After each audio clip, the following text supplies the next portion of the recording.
I am talking about overconsumption today.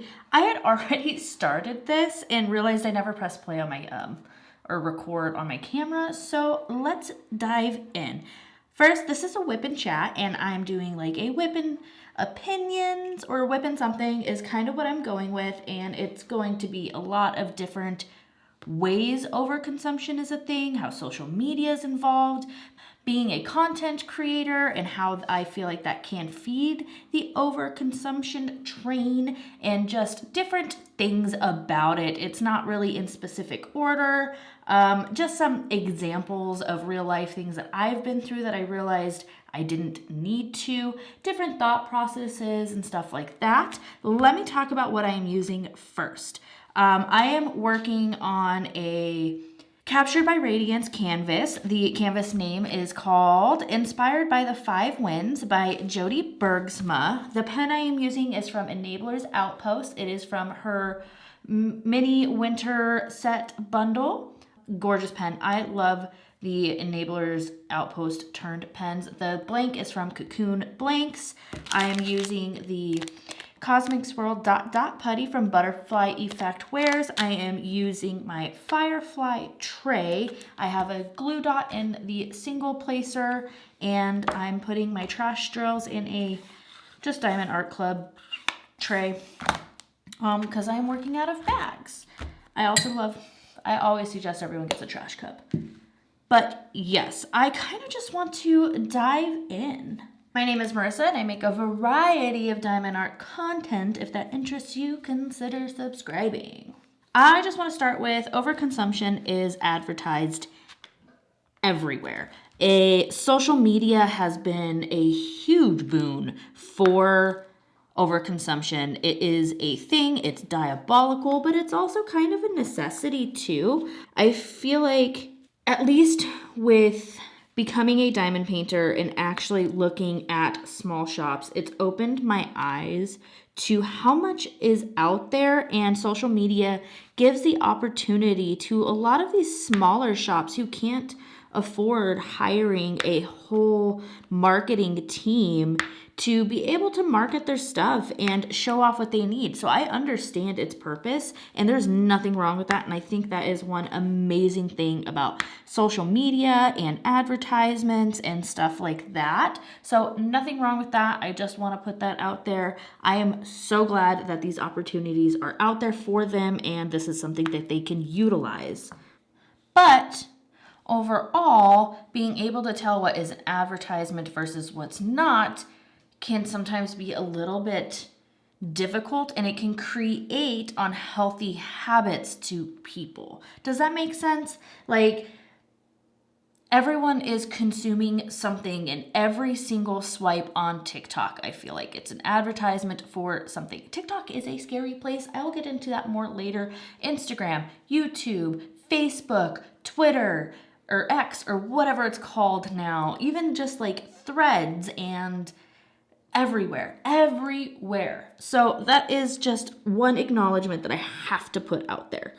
So just pay attention to what you're ingesting and what you actually need versus just an impulse buy. So you don't have buyer's remorse, because I have been there, and I 100% believe everybody has been there. I don't think I put enough putty in my thingy. I think I need just a smidge more putty. I kind of want to start with stuff that is just unrealistic, like all of the restocking videos. If I remember editing me, find some restocking videos on TikTok and put up here while I'm talking about it. You got to understand, a lot of this stuff is bought or obtained just to make content so that they could have these affiliate links and they can make a commission off of what you're doing. Do you think they are realistically using all of these products on a daily?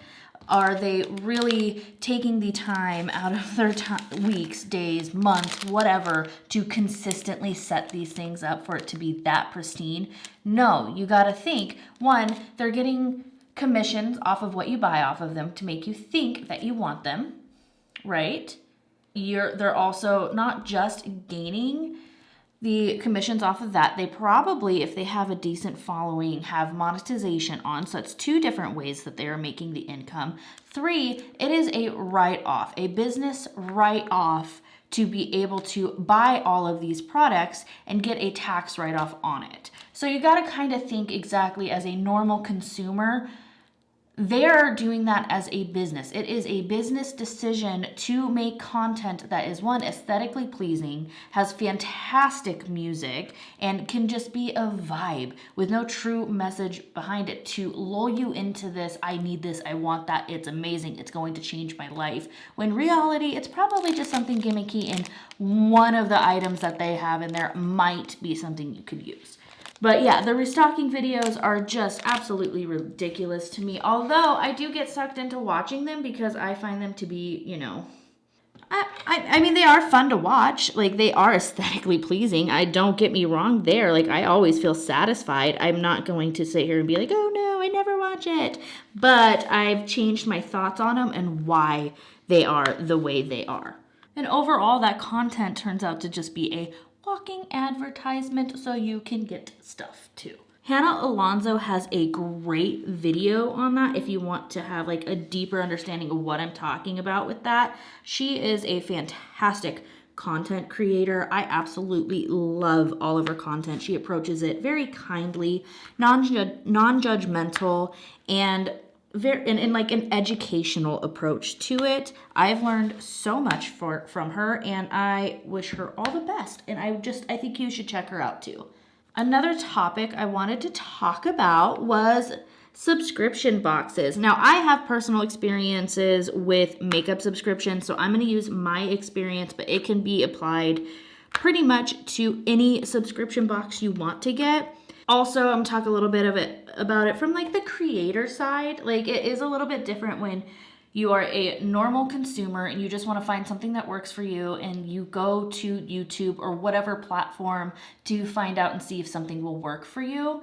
And also, if you're just getting things to buy content, that's a different conversation. But just in general, when I approached getting makeup boxes, specifically Ipsy and BoxyCharm, it started with, I want to try new products, and then now I have all these products, what am I going to do with them? And then, okay, I might as well start a YouTube channel, which I've played with YouTube for the past like 10 years, but I regret going that route because it felt like I was just getting stuff to make content instead of actually having a broader meaning behind content.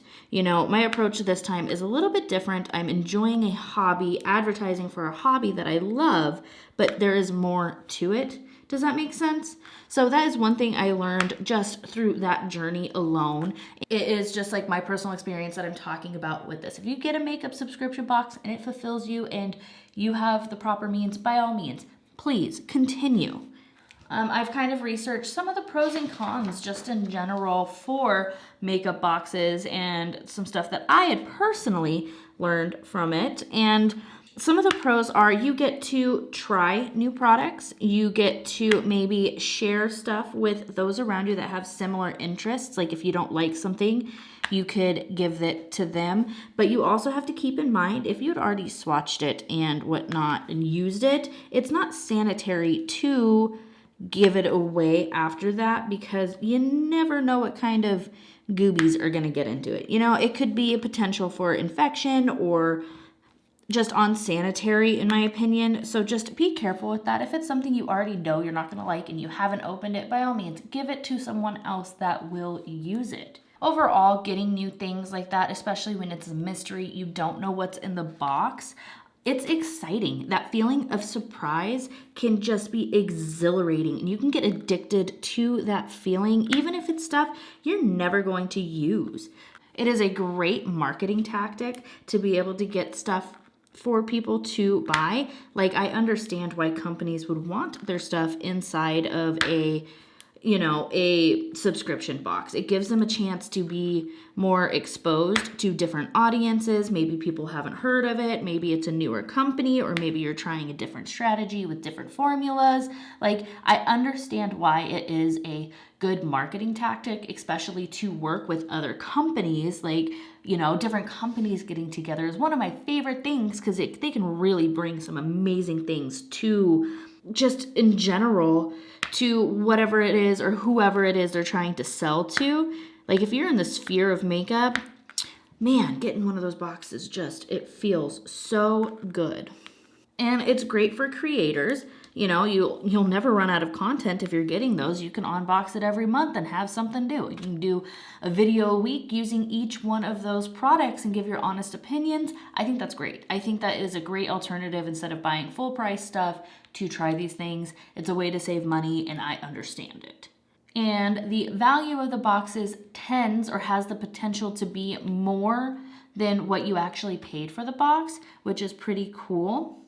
And then also, I like how someone could use the boxes just to kind of find what works for you and then stop. But the chances of someone actually stopping because they actually find what works for them isn't likely to happen. It's, I want to find more. What else works for me? What else works for me? Which, I don't know. That's one of the things I ended up not liking about it. It just was that more. And then a lot of the cons are, you end up with things that you will never use. It just takes up so much space, or it sits there and rots, and you've already tried it. You know what I mean? Like, I've already tried a lot of different products, and now I can't give them away, but I don't want to throw them away because I feel like it's wasteful. And then I have that buyer's guilt of, like, now I have all this product that's just going bad, so then I wait until it's expired, so then I feel like it's not as bad throwing it away when it would have just ended up in the same place anyways. It takes up a lot of space, and it feeds into that overconsumption frenzy. You got to think the potential for the younger people, the younger generations, even kids on social media thinking that these behaviors are normal. And I think that's also what threw me off too, is like, you're swiping. These people are trying new things every day. They have thousands of videos of, I'm just trying this over and over and over again. And they think that's just normal behavior. I mean, look what happened with Sephora. Like, we had 10-year-olds getting products that were meant for middle-aged to later-aged women and men, you know? Like, that is potentially very harmful to their skin as they grow. It could really regress them and actually harm their skin in the future. And I think those messages get lost in translation because we as creators, we see these things and we're like, oh, well, we're marketing to people our age, and forget, at least in the makeup industry, that younger groups and minds can be molded to thinking that this is normal. I feel like, is this message getting lost? Am I just rambling? I might have to remake this. And then it also, I'm just going to keep going. It could be a waste of money. Like, let's say you get a box and you hate everything in it that month. That's potentially a lot of money that you've wasted on that. Or, like, let's say you forget to cancel your box and you had your money allocated to go somewhere else, but you forgot, and your auto payment comes out and you get the box anyways. It's very hard to get a refund on something like that, especially if it's an auto pay that you forget to turn off. Like, you're screwed. That money is gone, and what you were going to use it for is gone. Like, there's no way. And then one thing about makeup boxes that frustrates me, that I didn't learn until recently, is they really feed into that mantra of self-care.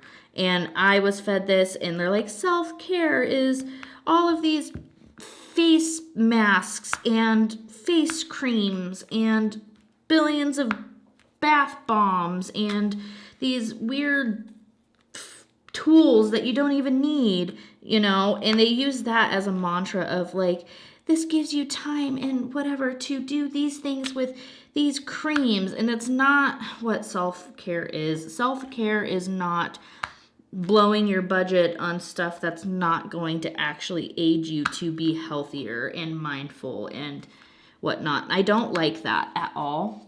And then also with the skincare, makeup boxes tend to send a lot of like skincare and stuff that you don't need to really see if a cream, a serum, a lotion, moisturizer, face wash, you need 30 days to establish if it even agrees with your skin. And then if it does, you need to maintain that, because if you are changing it every week, every month, every other day, you don't know what is actually working and what is not. And you could end up with some severe skin problems from doing that. I had personally went through that. I went through a stage that I couldn't even put any type of random lotions on or anything like that, because I would break out so severely and it would hurt, and I would get these massive rashes down my neck and stuff, and I couldn't figure out why until I completely stopped using everything and I went to all sensitive skin.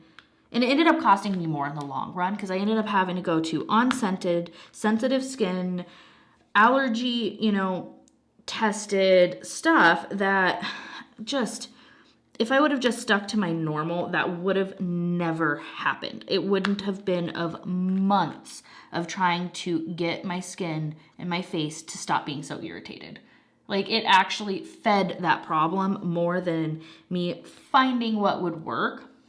And then also in the makeup subscription boxes, you have the potential to get stuff that maybe isn't the best quality or might be close to expiration anyways. So you might not be getting through your products as fast as you want. And then you have the sample that's been sitting there for almost a year, but it was already close to expiration and it might already be expired, but you wouldn't know that because you haven't even opened it yet. You know what I mean? So I feel like that raises the potential to use things that have already gone bad. And this is just my experiences and the things that I've learned while I was making that content and over consuming and getting these things because I thought it was cool. And it was what I was basically being told to do, and I was feeding into it. So, I mean, those are just a few of the pros and cons just from the makeup boxes and the experiences and stuff like that. I just wanted to use that as an example, so it's not strictly just diamond painting, of just something that I personally got sucked into with the overconsumption thing going on. So overall, it took a while, but I had decided it just wasn't worth it. And I also just never want to put that much makeup on again. It was time consuming, it was annoying, and it was for the wrong reasons. Now, I love makeup content, and I'm not going to take away from that. And if that's what feeds your soul and you do that, cool. If you watch it, I do too. It's just not meant for me. I just felt like it was very wasteful. It took up way too much space. My skin was very irritated. I had no true meaning or message behind my content other than, look at this, buy this, it works good, it doesn't. It was just very surface level, because I ended up with all this stuff and I didn't know what to do with it, and I didn't want to use it, but I also didn't want to be wasteful. And it was like an internal moral thing that I was having problems with, and I was projecting it outward and feeding it into a platform. I mean, I still have drawers, and it's been years. I still have drawers of just product that I've been trying to clean through, waiting for it to go bad and just to throw away. Like, I have 1, 2, 3 drawers on a rolly thing next to me right now that I'm looking at that's completely full of just crap that I'm never going to use. All right, so this brings me to the now. I want to just be transparent about it.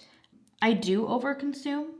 I want to try a bunch of different places, but I kind of want to approach it a little bit differently than I did last time. I'm trying to have a little bit more commentary. I'm trying to have different ways to actually bring a community together and find a way that I can support the community while also being supported. I want to try things so that you don't have to, but I also don't want to overspend and overbuy. So if I find something from a company that I like, I want to promote it and talk about my experience. But I also realize that I don't have to spend and buy 20 putties from the one company when I know I'm going to be trying other companies and will never get through those 20 putties because there's 100 other companies out. And then I also want to just help provide like information. Like I want you guys to see this stuff in use. I want to use the things that I'm getting. I want to find a way that this is done in a more ethical way, not just I'm a walking advertisement.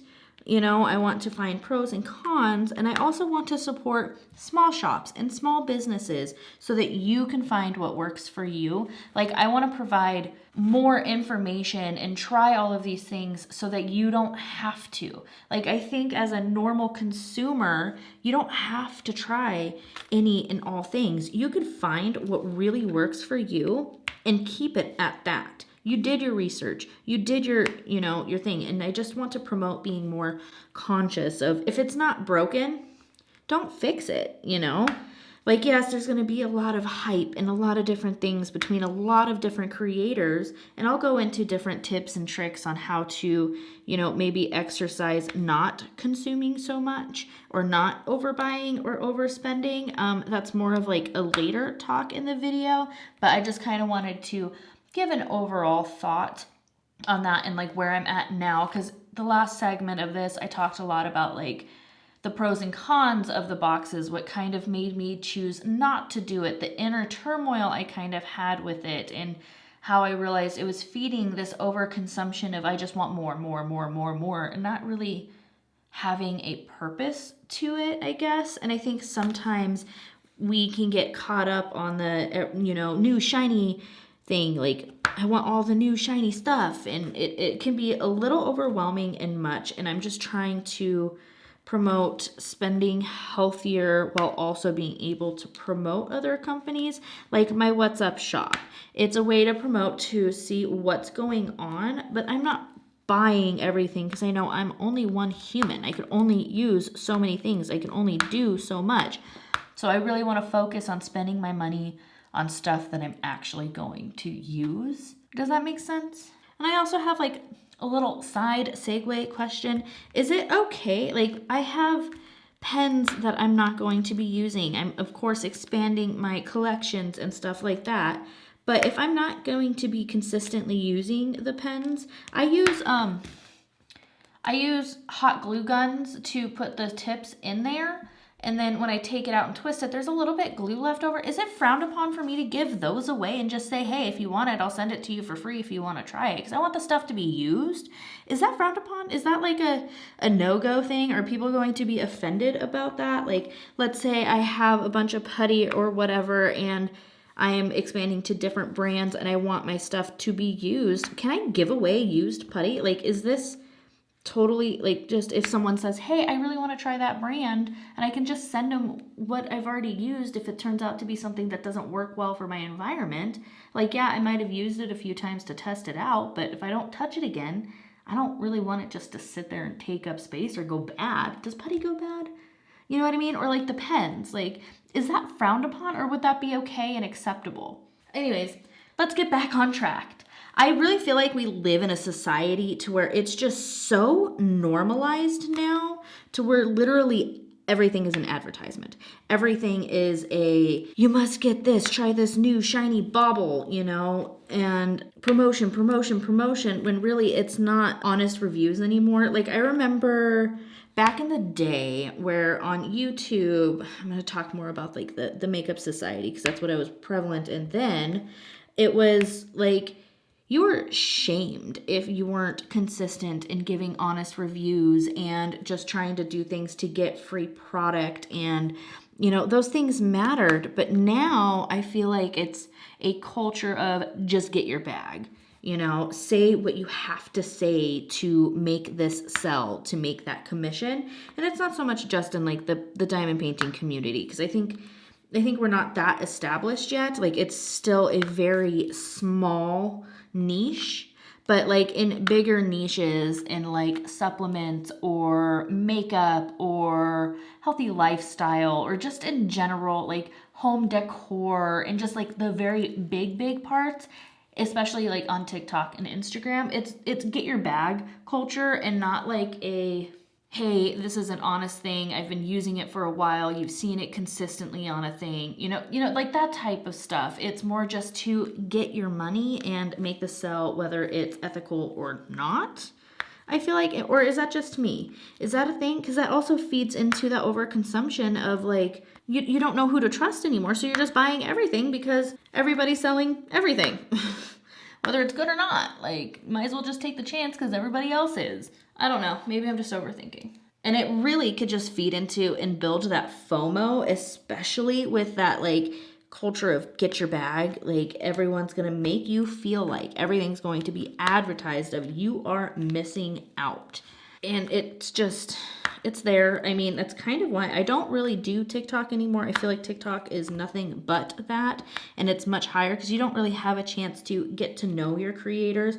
They're making 4 3-minute videos a day, and it switches and changes so fast over there. You never have time to catch up, and it's just mind-boggling, So I'm just using this opportunity to acknowledge this and remind myself and others to maybe slow down a little bit and see where your money's actually going and what you're actually purchasing.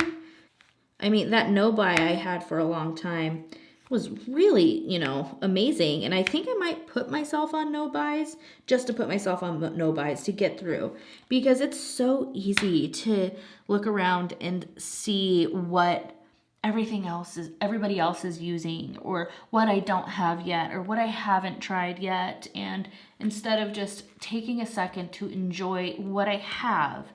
So I just kind of wanted to bring this conversation up and just talk and process and get through things. I'm sorry if it's just kind of an everywhere video, but it's been on my mind. So I think I've established that I am not for monthly subscriptions. And I think that they could have their purpose. I think that that's what the intention was for it, or what they thought some people would use it for, and hoping people would forget and fall into the I want it every month. But in general, if you want to get a mystery box, try to give yourself a time limit and then stop the box for a little bit. Because normally you can pause payments like that and maybe see what you're actually going through from that box, whether it be diamond painting, home decor, makeup, food boxes. I mean, you're going to eat the food. If you get the food, make sure you're eating the food. And those things, like that's a whole different journey. But I think that would be a good practice to make sure you're actually using what you're buying, being conscientious of where your money's going, or see if like those things actually do work for you. And if you even need to continue the box, I think that's a good way to approach it, because I'm not inherently saying, hey, these makeup boxes or all of these boxes are bad. I feel like they have the potential to lure you into this overspending, overconsumption, and you're gonna run out of space eventually. And I don't think anyone should do that. Plus, you gotta see where your money goes. Shit's hard to come by. Money sucks. But there is always those options of like optional mystery boxes, and I love those. I am a fool for those mystery boxes, and that's kind of how I got sucked into the monthly subscription boxes. But I realized you can always find companies, specifically like for diamond painting. Enablers Outpost has bundles and boxes and mystery boxes that are like monthly and they're optional. Creations Morin has them too, and I'm sure there's others where you can just get that one box and not be stuck into a monthly payment. They are great gifts too. Like if you know someone that diamond paints, go ahead and get them one of those because they are amazing. But I do think that those are better and more ethical, and I do support those because it's a good way to kind of, one, have other businesses collab together, or have like a box with a little bit of everything that you offer so that they can kind of get a feel for it and try different things from your company. I do like those. I do like those a lot, and I'm a fool for them. I love surprises. It doesn't lock you in. I think my favorite part is it doesn't lock you into a monthly payment. Like if I buy that one box, I don't have to remember to cancel it for the next month, And I'm just scared that I'm going to fully promote and advertise overconsumption, you know? So I want to continue to be mindful of what is being promoted and being seen constantly. And I am trying to put more commentary and stuff so you can see these things in use. And that's why I love watching like Wip and Chats and stuff, because the people that are researching or looking into a certain product, they're going to find that one thing and then they're going to move on. I also want it to be like more of building a community and contributing to a community. Does that make sense? Like, I don't want it to be I'm a walking advertisement. I don't like that. That feels icky. So that's one thing I really do love about this and why I've continued doing this longer than most of my other social media journeys, honestly. And then in another creator aspect of things, I do and have seen creators exploit their audiences to promote stuff. Like, and I don't like that either, to where they don't have a clear disclosure if something was PR or given to them, or if it's like a paid advertisement, or they'll say, oh, I need you to pay for this monthly membership because I want to be able to buy more stuff to show you on the channel. Like, most people don't want memberships just to support you in buying more shit. Like, I think if you want to offer a membership, you need to be able to offer something more than just give me your money so I can buy more shit. That's all I really have to say about that, because it can feel icky and exploitative, and there's a reason I don't have a membership, because I don't feel like I have more I can offer. I've dabbled with the idea. Yeah, it would be nice, but overall, through everything that I have going on, I don't have the time, the want, or the need to find a way to make extra content extra special for members. I don't think I have that value now. So maybe in the future someday, after I've established things and I have more of an understanding on how to social media, I might be able to find something of value to offer for a membership. But as of right now, I don't. But I feel like sometimes those boundaries can be crossed of like, I overbought for my channel, so now I want you guys to help pay for this. Like, you're my team, you're my group, you're my people. I messed up and overbought, so I need help. Can you guys give me money? And it just feels icky. I have seen that in quite a few areas of the internet, and it feels icky. I don't like that, and that is always a risk. And it's just exploiting, or if you're advertising for something or talking down another company because you want to only find ways to praise the company you have affiliate codes and affiliate links with, so you could make those sales while completely bashing another company who might honestly be just as good. They're just a competing company that you don't want people to go buy because you want them to use your affiliate codes. Like, I don't like that either, and I have seen that, and it's yucky to me.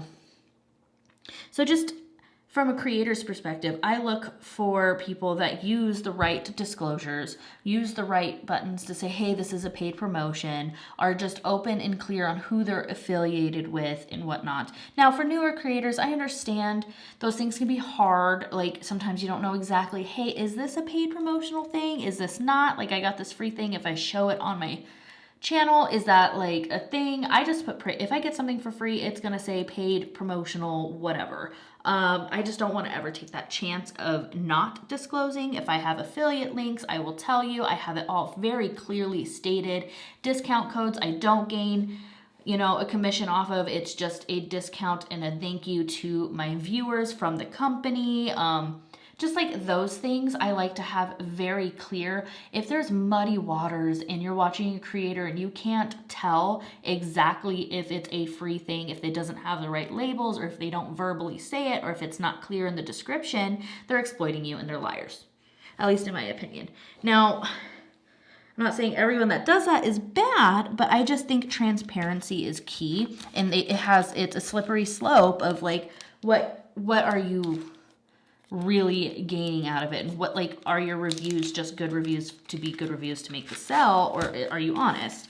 And I think You just gotta keep your eyes open with that too, and that feeds like the overconsumption. I know it's kind of like a segue into not overconsumption to overconsumption, but it's constant advertisements and trying to get that sell and for you to consume what they are selling. And I feel like there is a potential for that, and I have seen some people exploit that just to make you buy things you probably don't need, you know? So I did want to throw that into this conversation because it does kind of feed into that overconsumption beast and social media beast.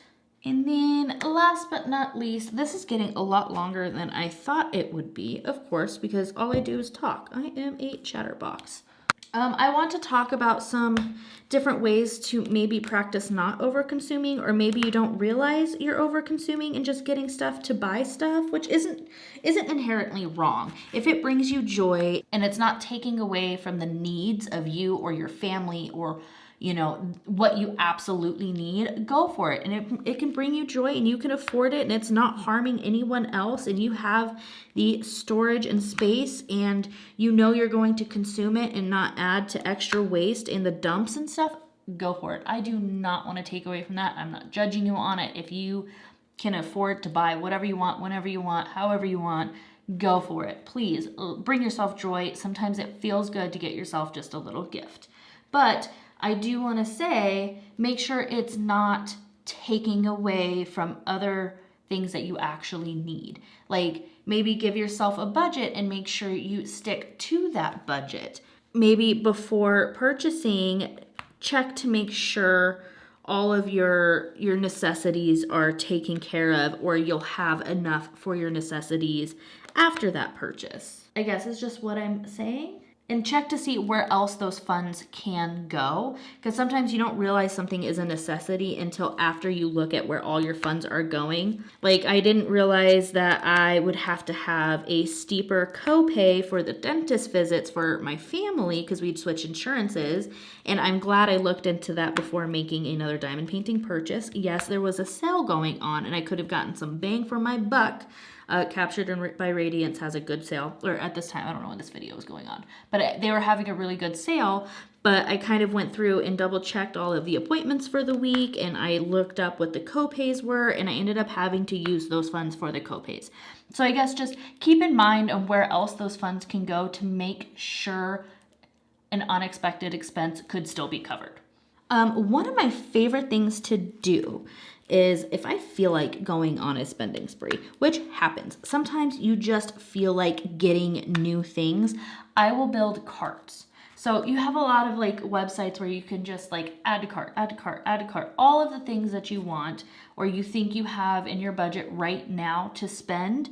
I do this process over a couple of days. I have a friend who gives it a few hours, and if they still want it and still feel the same after, you know, checking what else is going on, buy it. At that point, you've proven to yourself you actually need it and you want it and you can afford it, buy it. Like, get it. I do it over a couple of days where I put all the stuff in the cart for one day and then a few hours later, I'll go back, I'll look at it. Normally, I'll take like one or two things off and be like, okay, I already have similar things that I don't actually need this. And then I will give it another day just to make sure I still get that visceral reaction that I had originally to still want it. And then I will make the purchase. So I make sure it's a fully informed decision, something that I really actually truly want, and go back to it and just make sure like I'm checking with my inner self and my outer self. You know, my outer funds and where all the stuff can go, and my inner self to make sure it's something I truly and actually want. Another thing that I do sometimes if I really want something is I will research the shit out of it. I specifically look for good, positive, great reviews and experiences. Just meh reviews like, yeah, this was cool, this was great. And then I actively will look for bad reviews and see if they were just silly reviews just to be jerks, or actual if there was legitimate processes and problems and what the company did to take care of it. I do look at those things, and then I also see, you know, what the realistic expectation is. Is it just a gimmick of something that's already going around, or how, you know, how's the quality and everything like that. So I will build my carts, and normally as I'm checking in with myself, interior and exterior, you know, for my little wallet, these are the things that I'll actively be doing between that day or two that I'm thinking of making that process or that purchase. Is reviews. And I also like to do comparisons and look at like dupes, or hey, you know, let's say I love my Firefly tray and I haven't really seen anything exactly like it, but I was looking at Yellow Dog Designs, Bijou Bliss, and different types of trays before I fully made a choice on this one. And then during that process that I was waiting, I actually won a gift card to get this tray for a very good price. So sometimes waiting is, and also doing research, because sometimes that research can get you more excited than you originally were too. And I love that feeling. And then my last little tip is to just take stock of what you already have, because I have found that sometimes I could have something already completely similar to what I'm looking at that I hadn't even used yet, or I had forgotten I had already bought at a previous date. This kind of came from like with the makeup. I would forget what I already had and just keep buying more and more and more because it was the latest thing on the market. But also with different types of like scissors. I almost got sucked into buying these fancy, cute scissors with all kinds of decals and stuff on it, and they were way overpriced. I don't remember where I was looking at them at, but I literally was like, do I really need the scissors? Like, yes, they're cute, they look good on the channel, but is that enough of a reason to buy them? Overall, I decided no, because I already have scissors. I took inventory of what I have and then thought through my wants versus needs. Do I need them? No. If I got them as a gift, would I use them? Hell yes. Could my funds go somewhere else right now, like buy me some cookie dough to eat? Yes, I'm going to put it towards that and save some money. So, I mean, that's just what I mean by like taking inventory and comparing it and seeing what you already have, because you might already have something in your stash, storage, whatever, that you're not even using. So you don't need to buy it. Does that make sense? And then if you're just like a normal consumer, I think it's okay to take a step back from social media and unboxings and even my What's Up shops and whatever is going on in shops. Like if you're good, you're good. Like you could take a step back and be like, I have what I need. I don't need to actively look at things. And you can find different parts of the community to be active in, whether it be Wip and Chats or just a different part of a different community in general that's more educational. Watch movies and do other stuff too. Read this and that, so you're not constantly being sucked into new shiny object bauble thing and trying to buy stuff all the time. And then if you are a creator, see what you're actually using, consuming, and going through, and don't just buy stuff for content. Buy stuff with the intention of actually using it. And I'm taking this as like I'm talking to myself, because it's very easy to fall into that trap of I'm going to buy that just so I can make a video with it, not because I actually love it.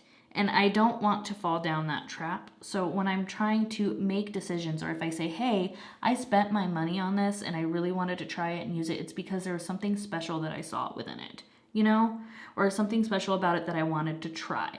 And I want to, you know, have an actual informative way to portray that to you guys. So if I buy putties from 6 different companies, I'm buying 1, maybe 2 putties from that company so I can try it, compare it, talk about my environment, how it works, what environments I think it might do well with, how it goes with being a hard placer, is there extra things that I'm going to look at so you can make an informed decision on if it'll work for you and I am actually using what I'm buying. Does that make sense? Like, I feel like there's so much potential to fall into that shiny bauble moment of I want this just because everybody else has it. And I'm trying to intentionally make things different and trying to make different things while also being able to feed my over-consuming heart.